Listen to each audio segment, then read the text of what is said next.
So let's give them a round of applause. The Chamber puts on a lot of events throughout the year, whether it's business after hours or ribbon cuttings, and those are good things for us to promote our businesses and things like that. But the State of the City is another important thing for all of us to come out and get together and hear what's going on in the city and what the plans are for the future. But the Chamber, when I joined it 4 years ago, after many years working for private companies, I started working with Edward Jones, and I thought, okay, this is a great way for me to promote myself. But I found out pretty quickly after not being involved in things going on in the city that everybody involved really cares. Whether it's the Chamber, sister cities, Main Street, everybody wants to promote and take care. Everybody wants to promote and take care of what's going on in the city. Sorry, I'm gonna have to bend down like this. There's two of them. Yeah, I know, he's got this crazy thing going on. There you go. All right, now I feel like I'm a rock star. So I came here, 4 years ago, and I thought it was just about promoting myself.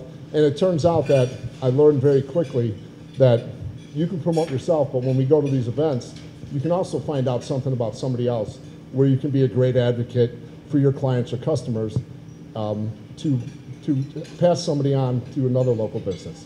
So that's a great thing. I mean, our Chamber board, some of them are present here. They do a great job working on all the events throughout the city. And we also have our executive director, Annette Parker, back in the corner. Thank you for working with the city and the mayor to organize these events. You do a great job. We have these events, and a lot of these events are great because of the sponsors that we have. We aren't able to put on these fabulous events without them. Some of them are Sitco, Homer Tree, Baxter and Woodman, Christopher Burke Engineering, Lockport Express Medical, HR Green, Joliet Junior College, and V3 Corporation. So thank you to all of you for helping sponsor this event. One other thing before I go, keep an eye out for a couple new events coming up that the Chamber's hosting. You know about Canal Days, but there will be a golf outing that's coming in September or October. So with that, I'm going to hand off to the mayor's wife and the Summer Art Series director, Wendy Strite. Thank you. Thank you, Tom. Okay. I'm waiting for my pool boy. He's going to help me. Let me get the Summer Art Series stuff up.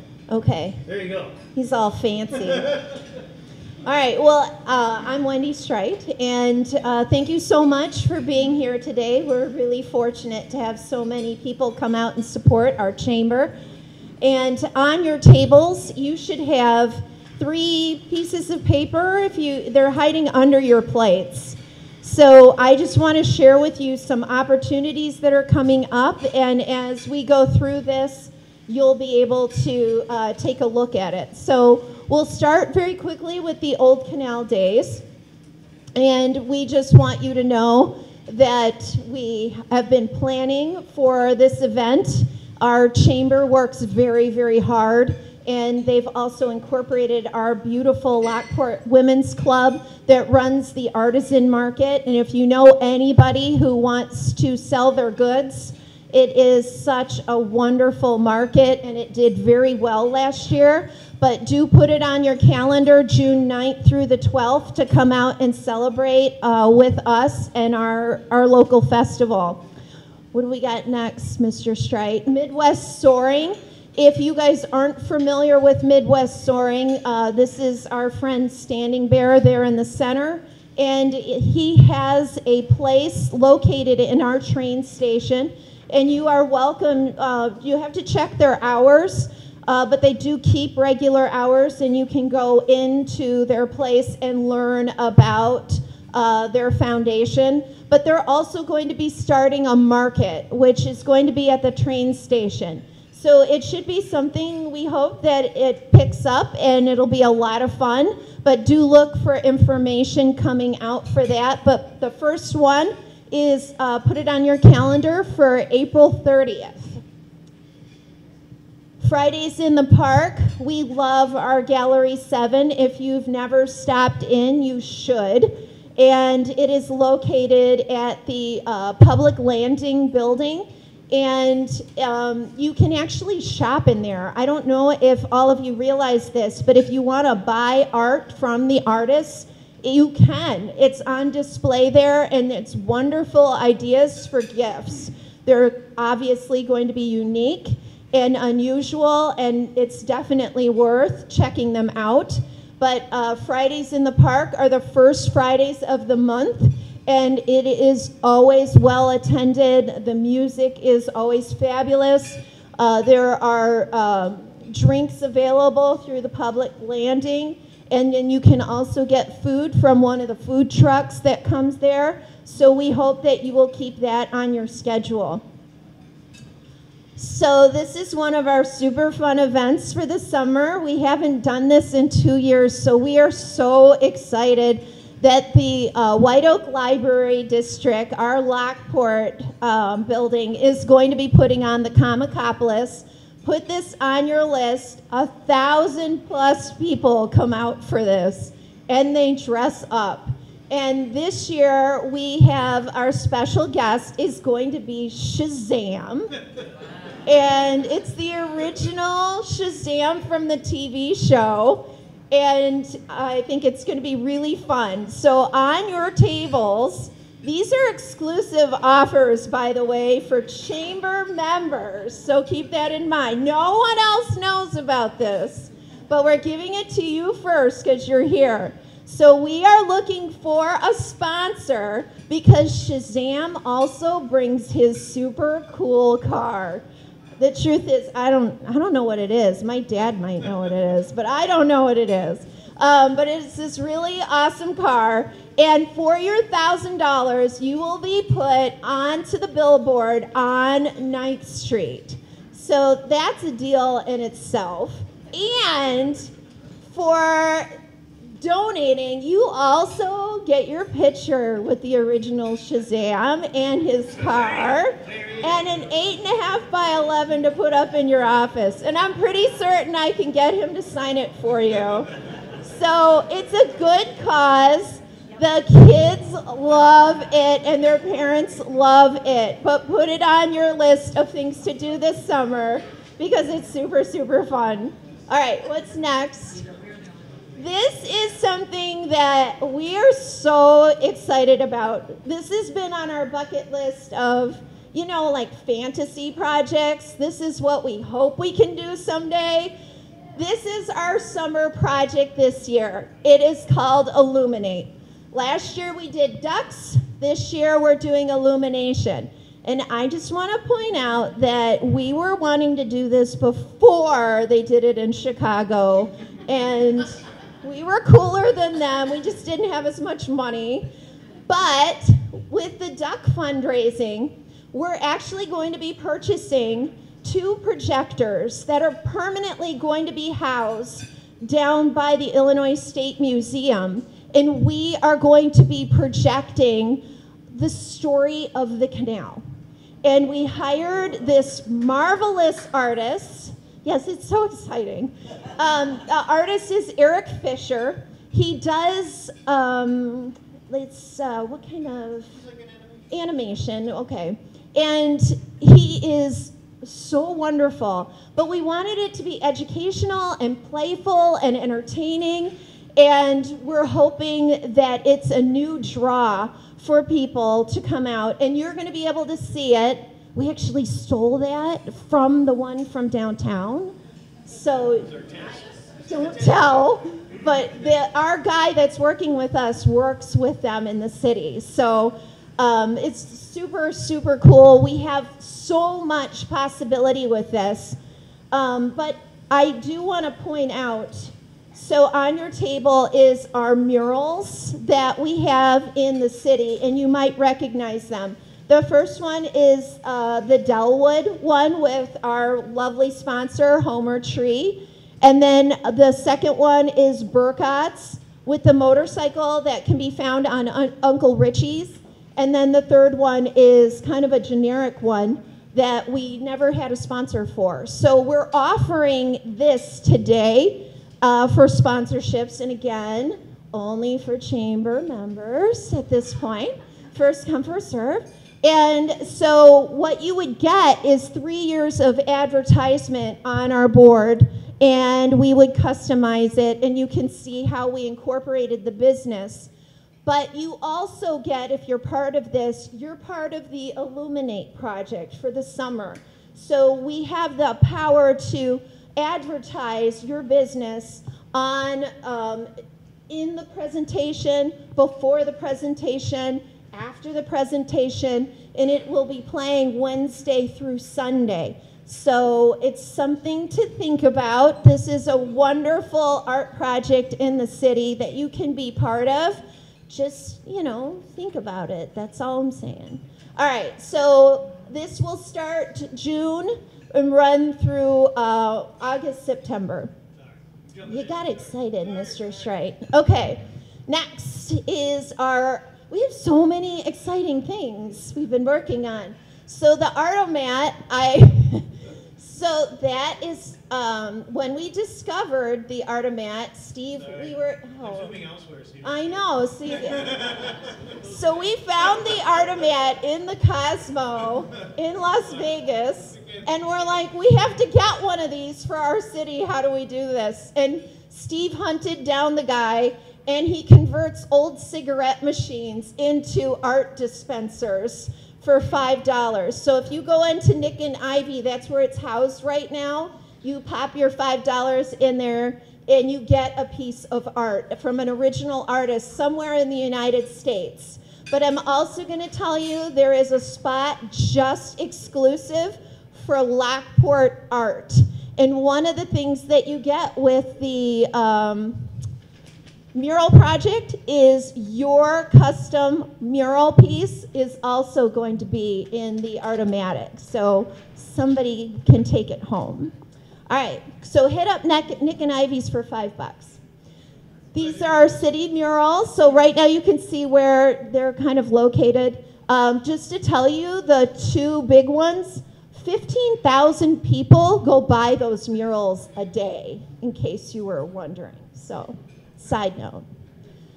Hidden art, all summer long, we're going to be working with the Illinois State Museum, and we have the world's smallest canvases. They're 3-inch by 3-inch. I'm sure there's smaller ones, but we are going to offer 2 opportunities at the Lockport Library, where professional artists will come and train you, and you will get to paint something right there at the library, and then you can go out and hide it. But we also have gotten 30 artists, professional artists, to hide their art throughout the entire community of Lockport, anywhere in the city that's public.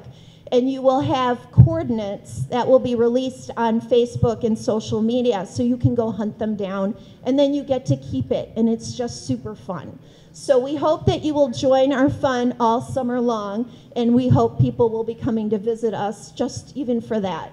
Cruising to Lockport is back, and we love our partnership with the township, the park district, and of course our chamber and the city itself. The car show is bigger than better than it ever has been, and it's so much fun on State Street, and people love it. And then, of course, we have the music up at the City Hall, which is super popular. So we hope that you guys will continue to support that and enjoy that all summer long.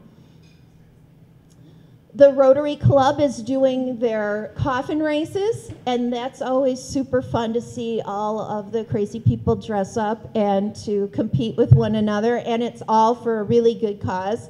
So we hope that you'll come out and support them as well on October 8th, so put that on your calendar. And then Spooky Night Out is on the 17th of September. And if you guys aren't familiar, we are going to have a musical group, live music this time, which we have never had, which is Libido Funk Circus. And that in itself is just entertaining and fun. So we hope that you will come out. be brave enough to dress up. It is for men and for women. It's an over 21 event, so there are, fun drinks and things. You're supporting an outstanding cause, which is our Lockport Women's Club. And on your tables right now, I want to show you, again, an exclusive offer just for you. You have the opportunity to sponsor the Spooky Night Out. It is so much fun. And the cause that the ladies are raising money, we'd like to put up a permanent, educational, fun park for children along the canal. And that is what they've been raising their funds for. Because all the other work that they do in this city when they're raising money goes to all these families in the military. They do all these wonderful, wonderful things. And this one could be a legacy, too, of just reaching out to all the visitors that come through and educating our own children and their own families of the canal, the animals, the history. It's such a wonderful, worthy project. But this is such a blast on September 17th. If you have not gone, I'm telling you, you are missing out. It is so much fun. Did I do everything, or do we have anything left?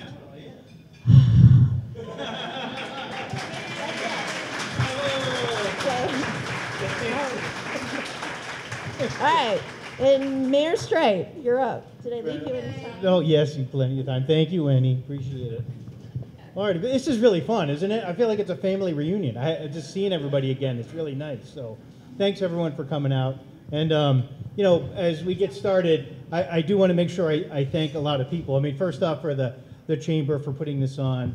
But, I want to mention our alderwomen and men. There's Alderwoman Karen Kostecki, Alderman Matt Karras, there's Larry Schreiber and J.R. Galogly, Christina Bergbauer, Mark Lobes, Joanne Bartleson, Renee Sabin, and then there's our city clerk, Kathleen Gentile, and Dave Palia is our treasurer. I just really want to thank our council. I mean, nothing happens without it going through you folks, and I appreciate your creativity, your insight, your due diligence on everything you do. So thank you. Special thanks to our council members.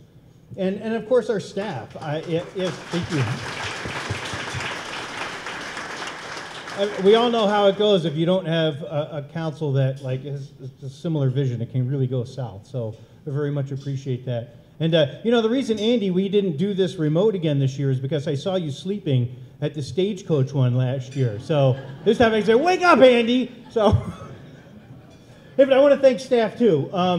We have a terrific staff. Ben Benson, our administrator, Lance Teese, our community development director, Lisa Heglin, our finance director, Rich Harang is our new police chief, Sonny Choi Williams, our attorney, Brent Can, our public works director, and there's Brittany Calderon, she's our executive secretary, and Donna Taddy, our clerk.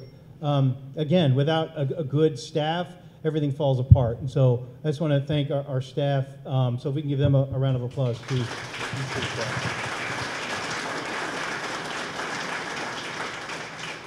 And I also want to go through some of our visitors today. I just want to recognize some of our elected officials here today. So at the, you got John O'Connor from Lockport Township Fire District, along with Frank Blasky and Ed Rosetto. Thank you guys for coming out. From the Park District here, we got Max Woods is here, Jeff Rigoni, Don Bauer, Pat Sheehan's here. Bill Reardon, of course, is here as well. So thank you guys for coming out. We've got, let's see, from the township government. We've got Ron Alberico, Aaron Gotts, Jimmy Lauch, Denise Salvino, Greg Bickus. So thank you guys from the township for coming out. I really appreciate that. Ann Kaniva, I saw her name down here too, and Bob McBride. So thank you too for coming out. Richard Ives, also from the Lockport Township High School Board. I want to thank, again, I talked about our alderman, but there's also Lauren Ferry. Is she here today? I saw her name down, so thank you for coming out, Lauren. Appreciate that. And then and we got the whole Fairmont board here today. Thank you guys for coming out. Got Dr. Diane Seppala. There's Louis Spoonhauer. There's Kenny Shepard, Dion Wright, Linda Perchowski is here today. Karen Custer, Janet Posey. Thank you guys for coming out. That's very kind for you to show up. Thank you. And then our Will County executive, Jennifer Barantino Tarrant, is here today. I know I saw her face, so thanks for coming out, Jennifer. So I just want to make sure I mention everybody who comes out, because, you know, again, and that's part of a lot of what's going on with, let me scroll through a couple slides here. Did I leave that mouse somewhere? Because I need to, hold on a second. Otherwise, I'm going to scroll through like everything. I got it. It's like my secret mouse on my leg here. Once I get it, this one will be all right. So always bring a mouse pad, right? There we go. I just want to mention this, and this is why anything that's cool that's going on in the city happens because of this. You know, all the folks that are represented up here, people in this room, whether it's the Lockport Prayer Warriors or the Women's Club or the Chamber or the emergency management guys who, like, you know, help people get across the street during Old Canal Days, or Gallery 7, Lockport Love, our other taxing bodies that are here that we work together with. Nothing happens unless we're all working together. And I really say how much I appreciate that. And, you know, there's just a couple of the folks that I'll mention in particular, like our Lockport Township Park District. You know, one of the things about being mayor is a lot of times people think that the city runs the park district, and we don't. But I do take credit for it when people call and there's good things going on, but when crappy things happen, it's, oh, I go call Bill Reardon. So, but you guys do magnificent stuff. You know, they gave me a list of some of the things that were going on this year. You know, they've got new parks that they've put in Delwood, the new pollinator garden. You know, they're always planting trees out there, which are wonderful to see as you're doing the walking path. I saw Sean here today, you know, from the disc golf, #1 disc golf course in Illinois. I mean, that's really spectacular. Thank you, guys. And then they host a ton of great events like Touch a Truck. That's like hugely popular with the kids. They've got music on the patio throughout the summer up at Prairie Bluff. Their Lock Rocks concert series has been a lot of fun too down at the band shell. And you know, they used to do Civil War days, and it was World War II days, but now they just kind of do this really fantastic military history weekend where everybody comes out. And that's just really fun to be a part of. So you guys have just improved on that every year. It's been terrific. The hay rides, there's the not so scary hay ride for little kids, and then they can't help themselves, so they have the little scarier one too. I think it's the Bayou one this year that they're doing. And then, of course, Hell's Gate Haunted House is down there, right? And that's another #1 rated attraction in Illinois who leases space down from the Park District. So I just wanted to say thank you to the Park District for all that you do. Another group I wanted to recognize too is this, and understand, I always like talk about the high school simply because it's like mentioning all the schools. We have a really long state of the city, but our feeder schools are one of the reasons the high school is as successful as it is because we have great feeder schools that train up the kids and educate them and send them on into the high school. But so some of these statistics are all a reflection on that. And, you know, they started Compass this year, which if you ever have a chance to visit the high school, it's really nice. There are so many fantastic resources at the high school that it would be easy to not know what they are or get lost in them. And so the high school set up Compass, which really helps kids navigate. It gives them opportunities to see what's happening and to get them to really be part of all these great, you know, projects and the different facilities that they have. So Compass was a great idea that they started. You know, they have a 90%, 97% passing rate, and it's not like, hey, they're all passing with D's. I mean, these are majority A and B's, but the vast majority of the kids at the school. So we all know that Lockport Township High School is spectacular, and then, you know, we see a lot of individual achievements as well. There's 4 national merit finalists.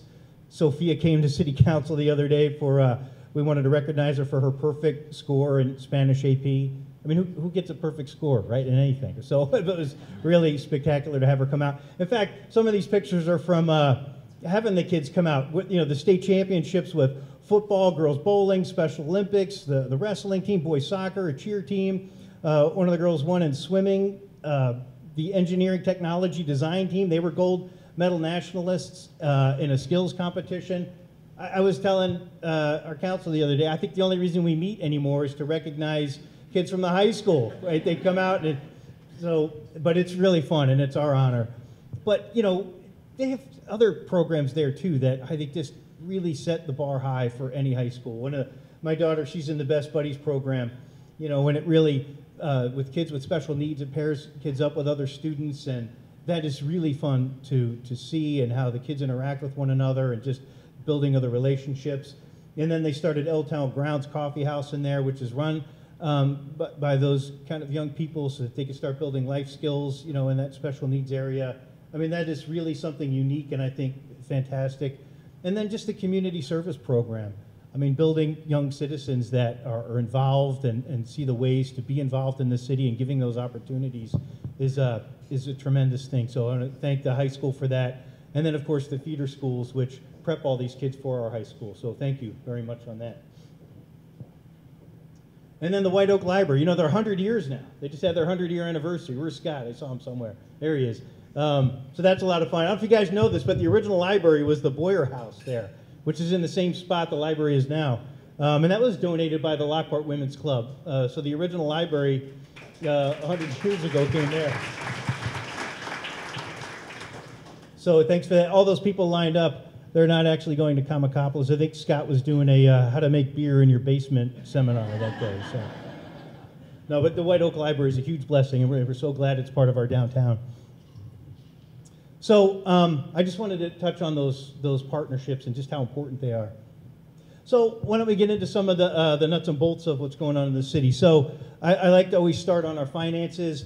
Lisa Hegland does a great job keeping us honest and keeping the numbers working. We still have a AA credit rating by Standard & Poor's, a GFOA Financial Excellence Awards, which, you know, we've done this 11 years in a row. She's done this Distinguished Budget Award for our 7th year.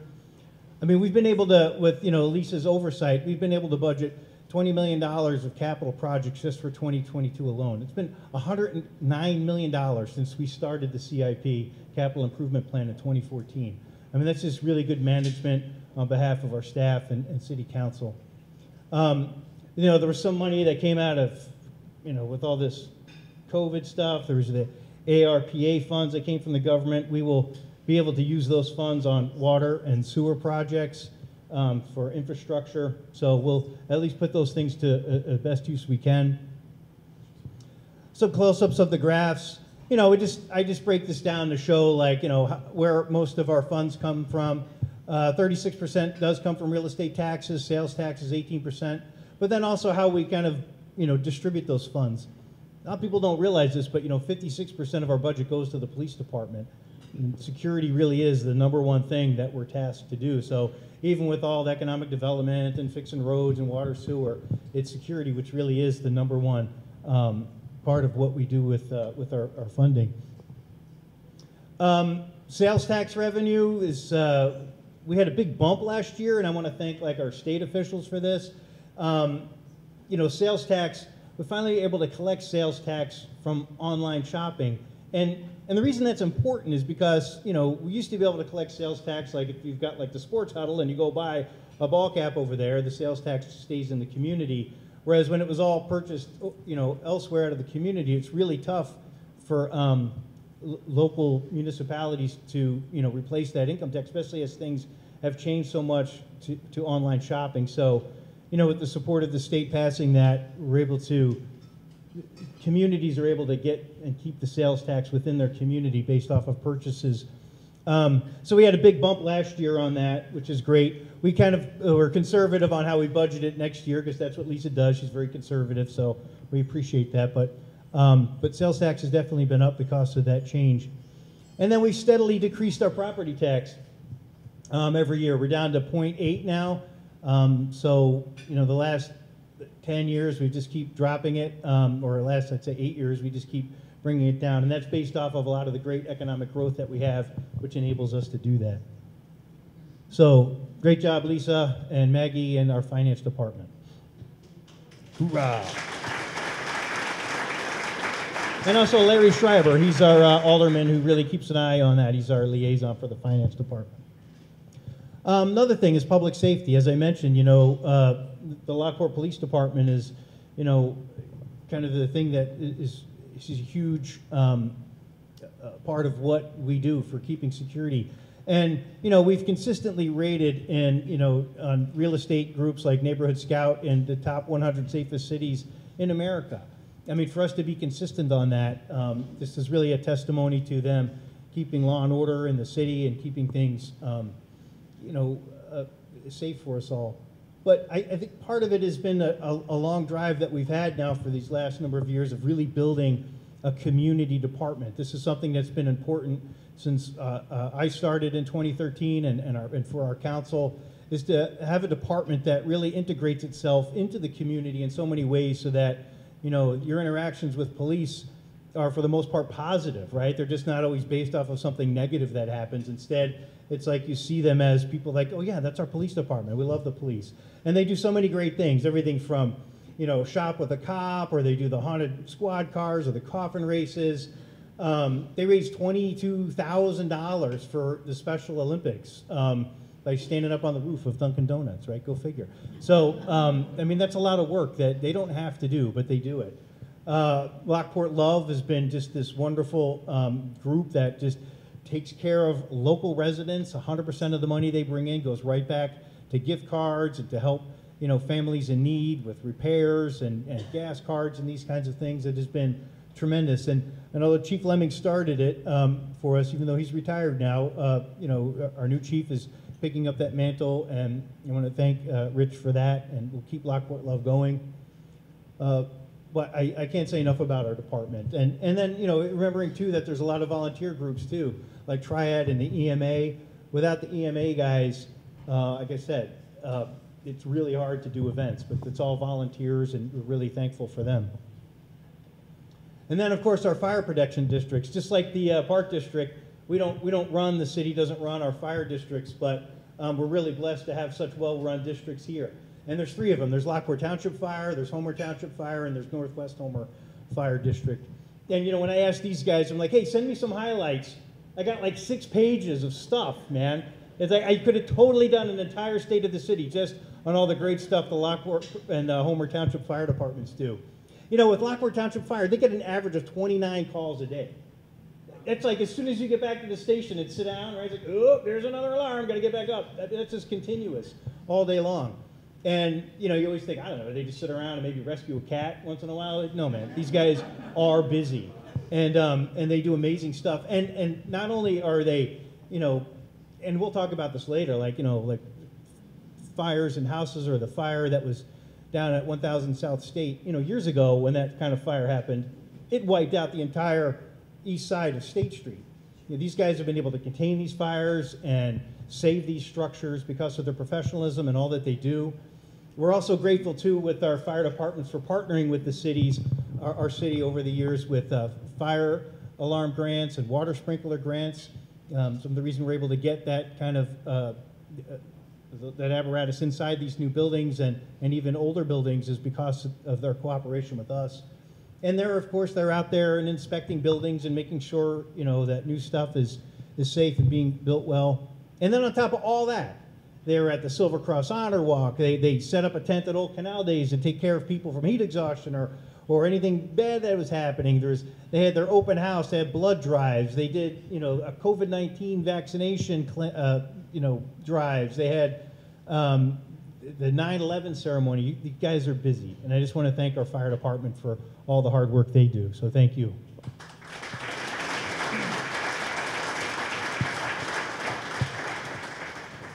So a lot of infrastructure, as I said earlier, there's like over $20 million in infrastructure projects slated for this year alone.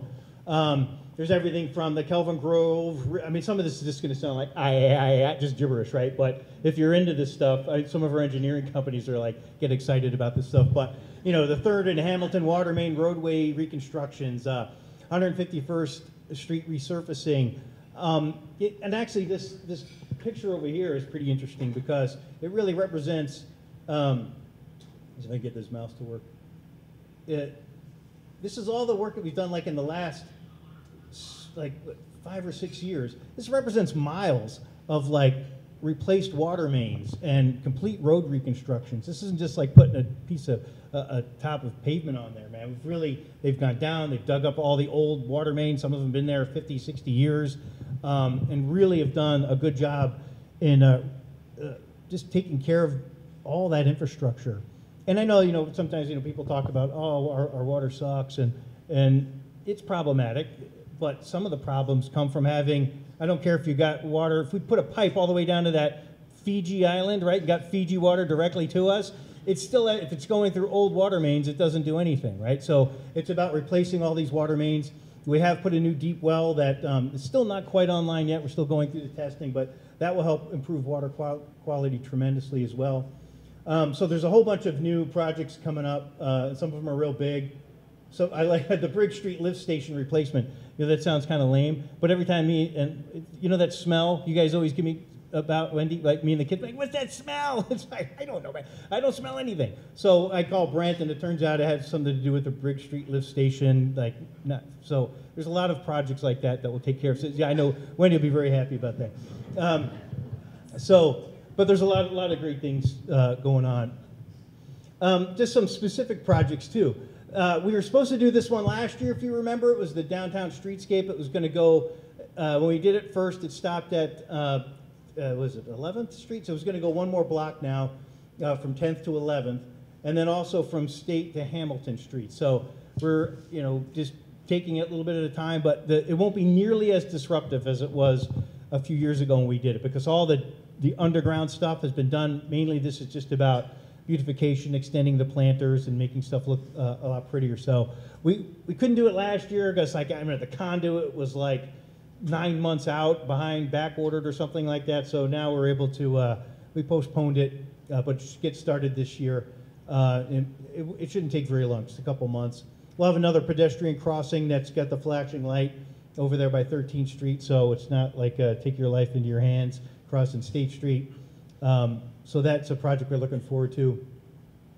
I just want to talk about, we've been really aggressive, the council, on trying to make sure that the city's connected with bike and walking trails. And this, overall map represents some of that, but some of the specific projects that are coming up. And this goes back to partnerships, working with Lewis University and the city of Romeoville. I was talking to Dr. Livingston at Lewis, and he was just lamenting how it's difficult for the students to get here sometimes. So we talked about creating a bike path that comes up and over the High Bridge and connects downtown, so the kids could easily, they can ride bikes, you can even walk. But it'd be really interesting to have a walking path that goes up and over the High Bridge. So that is a project that we're working on together. Romeoville is part of it too, because they said, hey, if you guys are doing it, we'll extend it further west. Along with the Park District and the IDNR, we're going to pave that little bit from, if you guys ever walk the canal path, from 6th Street over to 2nd. It's gravel, which is fine, except there's a couple places where it washes out every year. So we're going to get that paved so that the whole mile long from the lock number 1 all the way down to 2nd Street will be paved now, which will be really nice. So we appreciate working together with the Park District and IDNR on that. This one's really fun. So I've been talking with Maragofsky and Lamont forever. I'm like, man, we got to connect. The I&M Canal Trail, you can ride it. You can go all the way to Bridgeport. You can go all the way to LaSalle on it, except there's this one break, right behind Sitco. And so we were talking with Sitco too about look, can we build one little bridge that goes up and over this space? And it was really difficult. Sitco was very great in working with us, trying to figure out how to make it work. But Lamont ended up finding a different way of doing it. They are actually going, because right now, if you ride your bike, you can go over the 135th Street Bridge, you go through Isle of Cache, you're on the west side of the I&M Canal, but when you want to get back into Lamont, you have to ride your bike over the High Bridge, which is terrifying, you get your kids and stuff. So they got a grant to build a pedestrian bridge, so that bridge represents Lamont's High Bridge. So this bridge is, they've got the grant, and they're going to go into phase 2 engineering here real soon. But that's great, because now it actually connects us. You'll be able to ride safely all the way as far as you want in either direction. And then what we work together with Romeoville is, when you get to the end of the I&M Canal Trail path at 135th Street, you kind of lose your way. There's bad wayfinding. So we're working together to create that wayfinding signage and paths to really make this connection easy. So that's a great project that we're all looking forward to. And thank you to Citgo and Romeoville and Lamont. And then there's this really big project that's being done mainly by the Forest Preserve District, and that is the Veterans Memorial Trail. And that goes up along I-355. And this is where, working together with some of the new developers, there's the Silo Bend development, which they'll put in some trails here, but it's going to be able to connect Victoria Crossings and Cedar Ridge will all be able to connect to this bike path, which goes up and down the highway, past like the Bow Dome and those areas there. We're thankful for the Bow Dome because they let us take some right away in order for us to do that. But people would now, from other areas of the city that have always been very isolated can actually connect all the way through to the I&M Canal Trail path. They'll be able to connect down to the Hadley Circle path down there, which when we make our kids walk it, they call it Satan's Circle. It's like, no, it's Satan's Circle. I hate that walk. But we take them down there anyway because it's good for them. But it is a big walk. But you'll be able to connect to all that stuff now. So we're very grateful for that. Now, okay, so here's the quiet zone. I know I put this slide up every year, and you're like, okay, man, where's the quiet zone? But it is closer. So I'm telling you, man, we got more at-grade crossings than like any city in Illinois, and that's why it's so tough. But Ben feels pretty confident that 2023 will at least be able to get the Burlington Northern track as a quiet zone. It's just a little bit more going on there. But most of the freight trains that come through all night go on the Burlington Northern, so that will really cut down those horns there. Canadian National, we keep working, and the other reason this takes a long time is because we keep just applying for grants and doing it. So far, we've gotten over $1 million in funding for grants to put up the ped gauge, to put up all the infrastructure that has to happen. It's not just like, you don't just have a blinking sign on the rail tracks that says no horn, right? You got to have all the safety equipment. So it's coming along, and we're looking forward to 2023, at least for Burlington Northern. Lock number 1, we are the city of historic pride, and so, when we walk past this, I'm like, my gosh, that lock is starting to really crumble and look bad. But, more than that, it's like if that ever were to collapse in on itself, and it rains bad, that would be a bad, bad thing for downtown. So it's not only something that's about preserving our heritage, but it's also a functional thing. But, look at this. When the first time this happened was like back in the 70s. Look at lock number 1. Look at that overgrowth and all this stuff. And the reason it doesn't look like that is because of the park district.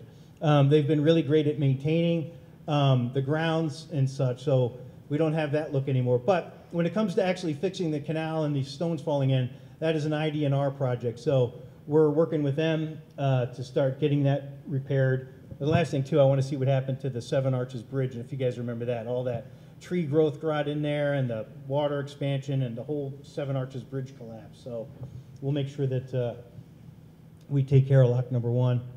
And then what else we got here? Oh, I'm going backwards. Let me go to the pedestrian bridges.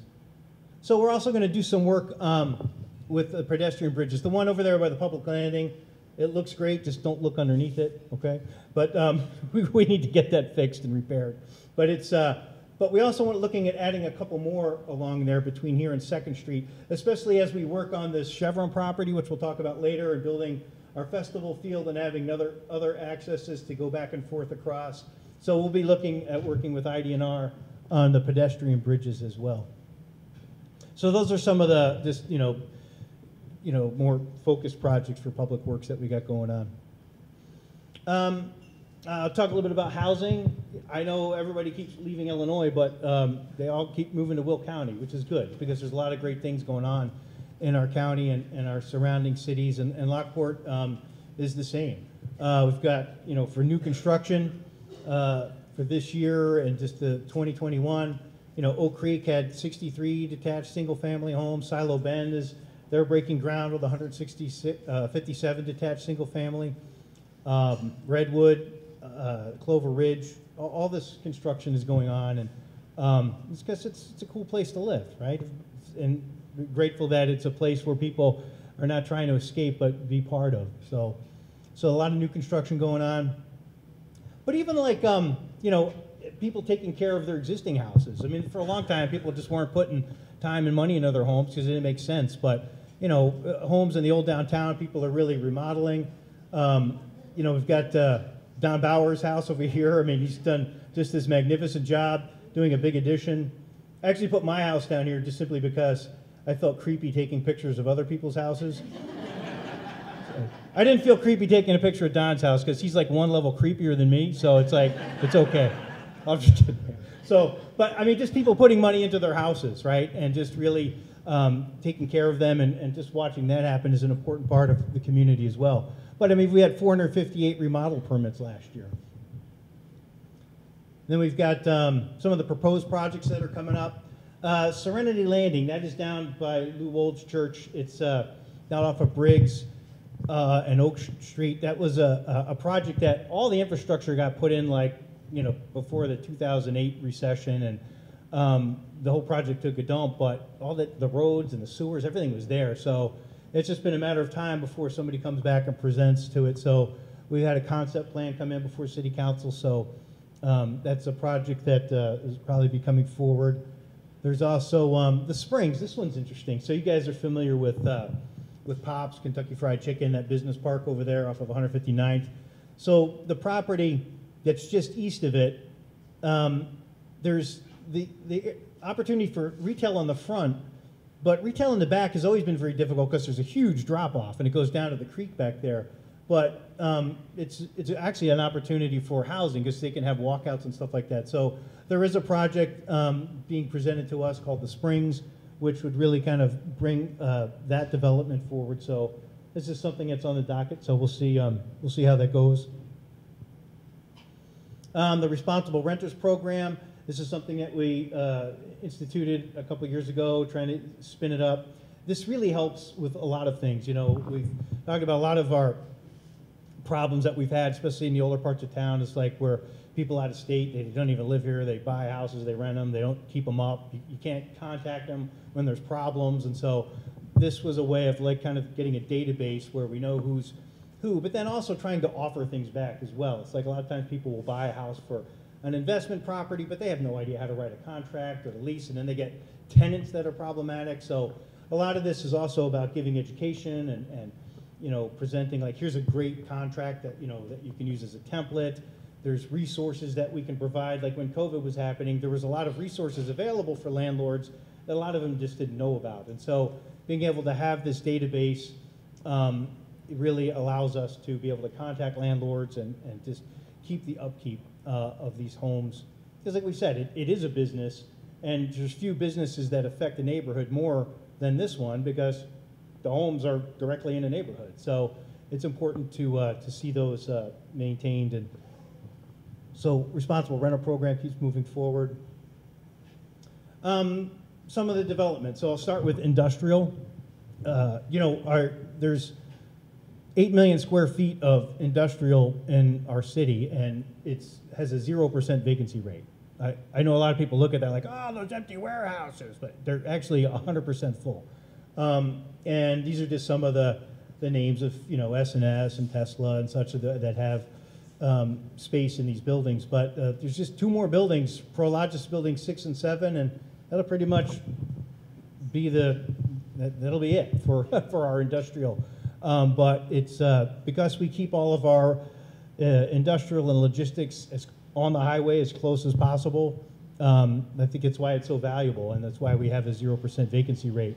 Believe me, we could put this stuff up. We get calls all day long. Oh, can we put a warehouse here and there? It's like we say no because we try to keep them up by the highway where the interchanges are, and so very strong for industrial.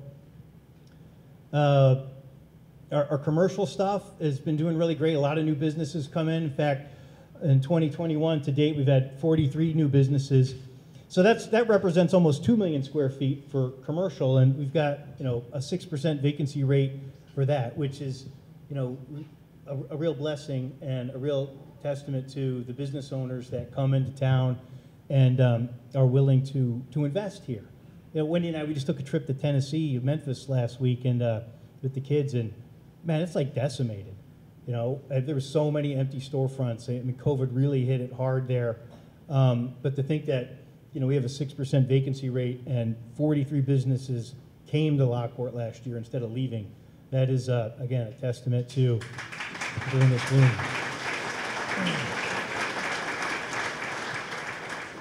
And so, yeah, we're really grateful to you for choosing to invest here. And some new stuff that's slated to come is on the outlot up at Lockport Squares, Wendy's. They're going to go in there. There's going to be a new outlot building, which has 2 tenants right now, which is Noodles and Company and Crumble Cookie, which I never heard of, but every time I mention it to somebody who knows it, they're like, Crumble Cookie! They like go bananas over it, man. So I'm like, okay, all right, that's great. So that's super exciting to see. There's a few more other projects too, but I didn't want to mention them until they were actually signed. But these are the leases that are signed and ready to go, so we can look forward to them. I know that, Bettenhausen, I talked to Mike Bettenhausen the other day, still very much wants to build. They purchased that property at Lockport Square, but as you guys know, the auto industry is like upside down with so many problems, and that's kind of put a hiccup into it, but he still very much is planning on coming. So, and then there's some fun stuff too, like this down here in the corner, BPG Custom Designs and Second City Greens added another hydroponic trailer. I mean, these are really interesting kind of businesses that are part of that makers pad that which I'll get into in a minute. But we've never even advertised that space for the businesses that people convert shipping containers and turn them into businesses. We've never even advertised that this is available, and we're filling it up. So that's really fun to see them come along as well. And then, oh man, this is one I really wanted to talk about, but I can't quite talk about it. It's I was talking to the guys. They bought the property. They want to build another sports facility similar to the Bow Dome. It's in the same business park as the Bow Dome. But he's like, just before you get specific, Mayor, we're working out one more detail. But they have bought the property, and they have put the designs together. It won't be in competition with the Bow Dome because it's a completely different sport. And while I can't tell you what it is, I can tell you that it rhymes with, okay? So it'd actually be pretty fun. Yeah, good old Pocky sticks. My daughter eats those. So but it's really fun, and these guys are really, really good folks, and I'm looking forward to that. And while I don't celebrate anything anymore until the ribbon's cut, it looks like a really good positive development that should be coming in. And then downtown, there's a lot of interesting stuff going on downtown still. This picture of these guys, man. This is in front of the building that suffered the fire, 1000 South State. It's the old Lockport office building. But before it was the Lockport office building, it was actually the Opera House. And so I'll show you a picture of that when I get this 1000 South State. But first I'll tell you about Cafe Du Monde to sign a lease to go into 917 South State. That was the old People's Cleaner building. If you guys remember, it kind of had that crazy Southwest motif for years and years and years. This was a really crazy reconstruction. I didn't even think they could do this. I mean, the inside of this looked like a CIA black site, man. It was really bad in there. But I know Gallus Construction really did a great job turning it around, and even like putting it back to this is what it looked like in the late 19th century here in Lockport. So they did a really good job bringing it back to what it was at the time. But yeah, the Cafe Du Monde is looking to go into the first floor. They're great. I forget, you guys, anybody ever been to Cafe Du Monde? They got one in Crest Hill, Bolingbrook. Yeah, they're great. So really looking forward to them coming here. Another, what else? 1016. So this one I put the slide up last year too, but we had some COVID issues when it came to supply chain. But the walls are up. This is where Jackie's Pub used to be. So that new lot is going up. The walls are up. They were getting these special made beams so that it can do an overhang. I think they're finally coming down from Canada. So, but that kind of held things up for a bit. But we should start seeing that building pick up back up again. But it'll have a storefront on the first floor and living space on the second and third floor. It's going to be great because it has that second generation look that those buildings, a block south had. And then, I get asked all the time about Tessone property. So, which, they've been a terrible mess. And I understand some of the reason, what happened. But fortunately, a developer bought the property on the east side, and they submitted a plan to do some mixed use, which has the retail and the living space. And if you guys remember, I showed this slide a couple years ago. But again, COVID's kind of screwed up a lot of stuff. But now they're back engaged, but even more so, they actually are now looking at buying the property on the other side. So they will do both developments at the same time. So hopefully this project can pick back up again and get that property cleaned up, because I know it's a real eyesore if you're coming up from the south. But yeah, we're looking forward to the Tess Home properties finally getting turned around. And then, yeah, so here's that 1000 South State. So this is the old Lockport office building. Back in the 50s, they put a third floor in and carved up the Opera House. And probably the prime reason why we have H&A committees today, because they used to do atrocious things like this. I don't know if you noticed, but if you ever look closely at the building, you can even see where they, these used to be single windows because there wasn't a floor here. And again, thank you to the fire department for, this happened 100 years ago, we probably wouldn't even be a building to restore. So, but so the guy who bought it is Jed. You guys, some of you may know Jed really well. He's a GL Quality Auto Lounge that he redid that building, the Catalina Motors. So he's working on that along with Bob Morris, and he really want to restore the Opera House back. So they'll bring back they'll get rid of that third floor. This is the only picture I could find that shows what the windows and the cornice look like back in the day. But you could see these beautiful two-story windows with the cornice. I mean, look at that cornice, right? So all that got hacked off in the 50s to make the Lockport office building. But they'll really bring it back. This is the inside. Look at this picture from 1898. This is where they had this was the stage and all this kind of stuff. So it's pretty exciting to be able to have this open space brought back. And I know he's talking with a couple restaurateurs to open a restaurant on the first floor, and then that way this could be, you know, event space with a restaurant that could service it and also be open to the public. So this project is actually really, really exciting. And we also saw what a wonderful job Jed did with restoring the Catalina Motor Building.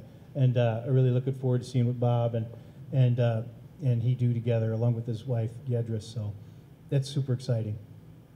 And yeah, again, this is the picture right outside the Lockport, or the old Opera House. See all these steel columns up there? They're still there. They all got boarded up when they put the other facade on. It's like, these ugly steel columns. Let's replace it with plywood and paint it, right? So all the great things they used to do back in the 50s. And then, let's see. Oh, let me go back one. And then the other thing, too, I want to talk about is the Chevron property as we kind of wrap things up. So as you know, last year this time we had just purchased the Chevron property. You know, one of the main reasons that we did it was because we've just always been hyper concerned about what was going to go there, and a logistics company was going to come in and park 10,000 trucks down there. I'm like, oh, this is going to kill us, right? So we were able to get a good deal on the property. It was, you know, $2 million for 180 acres. We had the cash. Again, thank you, Lisa, for keeping our finances in order where we had cash to be able to buy that. And so what do we do with it, right? So the first thing that we did was we worked with, we hired Stantec, which is a group that helps come up with master plans and these sorts of things. We had really great community involvement where, you know, people came out and we talked about, you know, what are the possibilities. And I want to be clear about this, because a lot of times people, you know, as soon as they hear these kind of conversations, they start throwing ideas at me. Oh, let's get this and let's get that. It's kind of like a battle plan, right? They always say, like, no battle plan survives first contact with the enemy. Well, no master plan survives first contact with the developer, because as soon as the developer comes, it could be completely different than anything you were fantasizing about. So really what these meetings have been more about is more about, like, one, what we don't want, so that we could put restrictions on the property so that we're not fighting that battle about, like, oh, can we put 3 million square feet of warehousing down there with, you know, 10,000 trucks coming out. And also the other thing that's important with these plans is that understanding where all the infrastructure is. How do we get water and sewer up from the south? How do we bring it in from the north? What would traffic flow? Do we have another egress coming out on the new avenue? So these kind of planning is really what's most important, is how can we build this? Who funds it? Are we going to have a partnership, or are we going to just sell property outright? And all these things are really what the planning stages are about. And I want to really thank all the community members who came out and played a part of that as well. So they'll be coming out with a final report soon on that for us to put and have ready. One thing that is clear is we all want to make sure we keep that south part for our festival field. That really was a lot of fun. I mean, old canal days, it was always tough squeezing it in downtown. And as much as people are like, oh, the businesses love it, they really don't, man. Every business owner, like, oh my gosh, some people just want to use my bathroom and get a drink of water. They don't buy anything. So having the whole festival down at the Chevron property enabled everybody to park down there and just expanded the carnival, and it wasn't all disjointed. So, and also we've been able to work with other groups too. At Tangled Roots, they wanted to do an Oktoberfest down there. It's like, hey, baby, we got the field, man. So set it up. Hell's Gate uses it for parking so that they don't have to also be disjointed. They had people parking at the high school, at the train station. Now they have one area that they can, bring people to their Hell's Gate haunted house. So we definitely want to make sure that we keep that southern portion open for city use like this. And then also another slide I show you guys every year is the Makers Park. This is a vision that I and the council have had, is finding ways to make things that are accessible for entrepreneurs. It's so tough sometimes, like, when you're an entrepreneur and it's like you're trying to find 3,000 square foot of space and you got to go talk to Prologis, who's like, well, I can rent an 800,000 square foot building, right? It's just really hard for that, to be able to start a business and start something small. We started it with that kind of a trial version just north of the public landing restaurant with the shipping container businesses, and that's been going really well. But we've also now been working with, some banks and trying to get like, this is what it would cost. If you want to do, this modular business, it costs this much. And so really having a whole package together for entrepreneurs who want to set up something.